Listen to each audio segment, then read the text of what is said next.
Divorce এবং পরকীয়া আজকাল খুবই সাধারণ দুটো বিষয়। পান থেকে চুন খসলেই হয়ে যাচ্ছে আজকাল ডিভোর্স। কেউ কারো জন্য এক চুল পরিমাণও ত্যাগ করতে রাজি নন।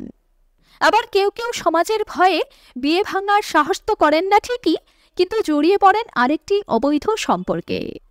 আর এভাবেই চলতে থাকে দিনের পর দিন একে অপরকে ঠকানোর প্রক্রিয়া। আজকের ভিডিওতে বলবো স্বামী বা স্ত্রী পরকীয়া করলে কিভাবে সেটা বোঝা যাবে। স্বামী বা স্ত্রী পরকীয়ায় লিপ্ত কিনা সেটা বোঝার জন্য এই 6টি লক্ষণই যথেষ্ট। নাম্বার 1, স্বামী বা স্ত্রী যদি ফোনের প্রতি মাত্রাতিরিক্ত আসক্ত হয়ে পড়েন তাহলে সেটা পরকীয়ার একটা ইঙ্গিত হতে পারে।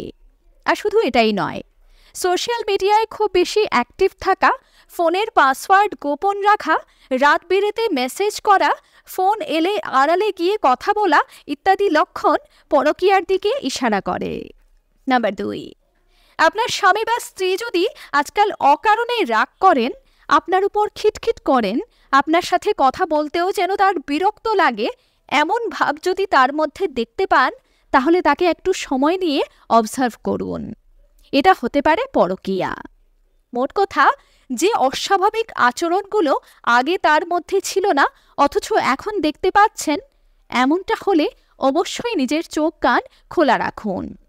নাম্বার 3, একসাথে ঘুরতে যাওয়া, সিনেমা দেখা, সময় কাটানো, পরিবারের সবার সাথে বসে আড্ডা দেওয়া, আত্মীয় স্বজনের বাড়িতে যাওয়া ইত্যাদি কোনো কিছুতেই আপনার পার্টনারের আজকাল আর কোনো আগ্রহ নেই।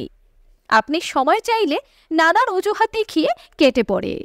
নাম্বার 4, পার্টনারের মুখে যদি নতুন কোনো নাম শুনতে পান, অর্থাৎ যে নাম আগে আপনি তার মুখে কোনোদিন শোনেননি, এমন কোনো বন্ধুর সম্পর্কে ঘন ঘন কথা বলতে শুনলে সচেতন হয়ে যান। নাম্বার 5, নিজের সাজসজ্জা, নিজের জামা কাপড় ইত্যাদি বিষয়ে যদি অতিরিক্ত সচেতন হয়ে পড়েন তাহলে হতে পারে তিনি হয়তো অন্য কারোর জন্য নিজেকে সবসময় প্রেজেন্টেবল রাখতে চান। তবে অনেকেই এমন আছেন যারা বরাবরই সাজগোজ পছন্দ করেন, তাদের ক্ষেত্রে বিষয়টা আলাদা।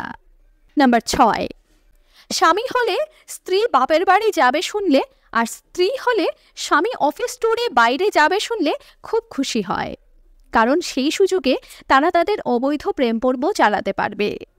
তাই আপনার বাইরে যাওয়ার কথা শুনে তার মুখের ভাব বা সে কেমন প্রতিক্রিয়া ব্যক্ত করছে সেটা অবশ্যই খেয়াল করে দেখুন। তবে এটা যেহেতু খুব সংবেদনশীল একটা বিষয়, তাই ভালো মতো কনফার্ম না হয়ে হুট করে কোনো সিদ্ধান্ত নেবেন না।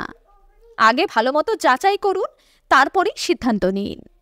ভিডিওটি ভালো লাগলে লাইক, শেয়ার, কমেন্ট অবশ্যই করুন।